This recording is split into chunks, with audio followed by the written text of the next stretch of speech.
बोल जयकारा बोल मेरे श्री गुरु महाराज की जय। बोल श्री परमहंस दयाल जी महाराज की जय। एक रोज इरशाद हुआ कि बाबा पंचम दास जी महात्मा ने भंडारा किया। करीबन 250-300 महात्मा जमा हुए।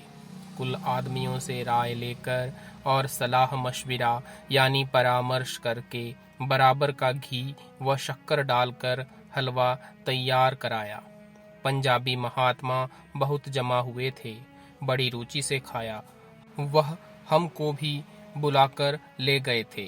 उनकी देखा देखी वहाँ के रईस का भी ख्याल हुआ कि हमारे गांव के मामूली आदमी ने ऐसा काम किया है, हमको तो पेशतर करना चाहिए था। खैर अब ही कर दें। रईस के अतालीक यानी सलाहकार एक ब्राह्मण थे। उनसे सलाह ली। उन्होंने कहा कि पूरी और तरकारी बनवा लो।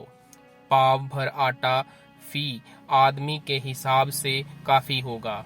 गरज इसी अंदाजे से पूरियां तैयार हुईं और कुल महात्मा भोजन करने बैठ गए।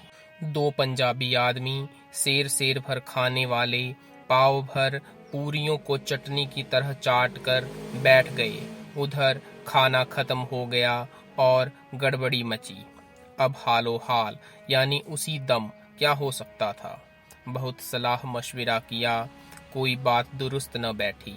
तब महात्मा पंचम दास जी ने हमसे पूछा कि आप कोई बात तजवीज़ यानी प्रस्ताव फरमावें। अब पत्तलों पर से महात्मा भूखे उठे तो बहुत खराब बात होगी। हमने कहा कि बाजार में सिपाही दौड़ा दो कि जिस कदर हलवाइयों की दुकानें हैं सब पर पूरी करानी शुरू करा दें, और जब तक पूरी तैयार हों उस वक्त तक यह कार्रवाई करें कि जिस कदर बागात हैं उनमें आजकल आम और कटहल पके हुए लगे हैं, वे तुड़वाकर दे दिए जाएं। उस गांव में बागात बहुत थे। हुक्म देने की देर थी कि बात की बात में टोकरे के टोकरे कलमी आम और कटहल आ गई। महात्माओं से कहा गया कि पूरी बाद में खाइएगा, पेशतर इसका शौक कीजिए। सब लोगों ने खाना शुरू किया और ऐसे सीर यानी तृप्त हो गए कि पूरियों की इच्छा भी न रही। इससे मुराद यह है कि वाकिफकार यानी अनुभवी आदमी से मशवरा लेना चाहिए। हर एक काम की बाबत एक ही शख्स सलाहकार नहीं हो सकता।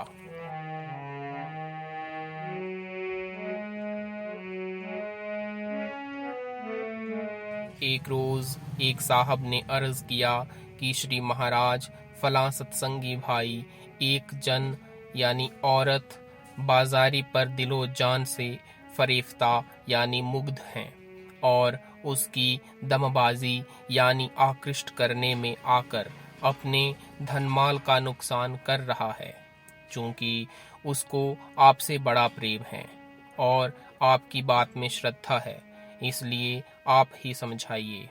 उम्मीद है कि आपका कहना मान जाएगा और निजात यानी मुक्ति पाएगा।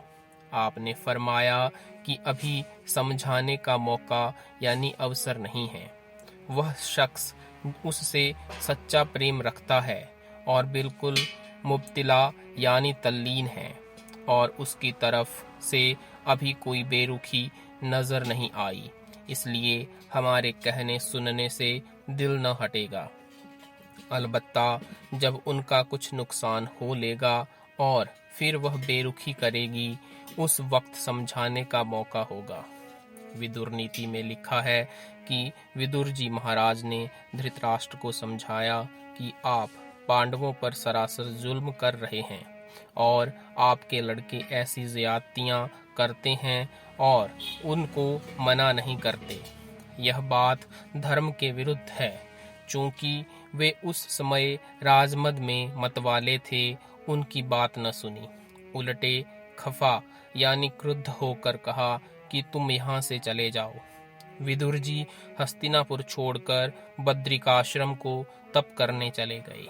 जब महाभारत का युद्ध खत्म हो गया और कौरव मारे गए और राजा धृतराष्ट्र पांडवों के घर रहने लगे, उस वक्त विदुर जी महाराज ने मौका मुनासिब यानी उचित अवसर समझा और फिर राजा धृतराष्ट्र की तरफ पैगाम भेजा कि आपके सब लड़के तो मारे गए, आप उन्हीं पांडवों के दस्ते निगर यानी दया पर हो और रोटियों पर पड़े हो जिनके साथ आपकी तरफ से ऐसा बदसलूक हुआ था। हालांकि राजा युधिष्ठिर धर्म का अवतार हैं, उसको आपकी किसी बात का ख्याल नहीं।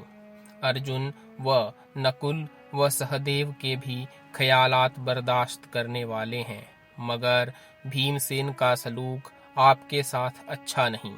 वह आपसे कलह रखता है और रंज मानता है कि इसी अंधे की वजह से हमको ऐसी ऐसी सख्त तकलीफें उठानी पड़ी और यह बैठकर रोटी खाता है और मौज उड़ाता है, इसलिए आपका कय्याम यानी ठहरना वहां दुरुस्त नहीं। चूंकि आपकी उम्र का आखिरी हिस्सा भी है, इसलिए बेहतर होगा कि आप बद्रिका आश्रम को चले आओ और मालिक के भजन और बंदगी में बकाया उम्र गुजारो।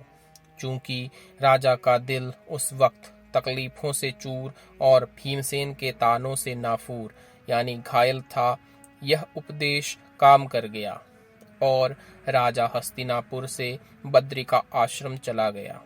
इसलिए वक्त पर बात अच्छा असर करती है। मजाले सुखन तान बीनी जो पेश वह बेहूद गुप्तन मुबर कद्र खवेश। बोल जयकारा भोलो साचे दरबार की जय।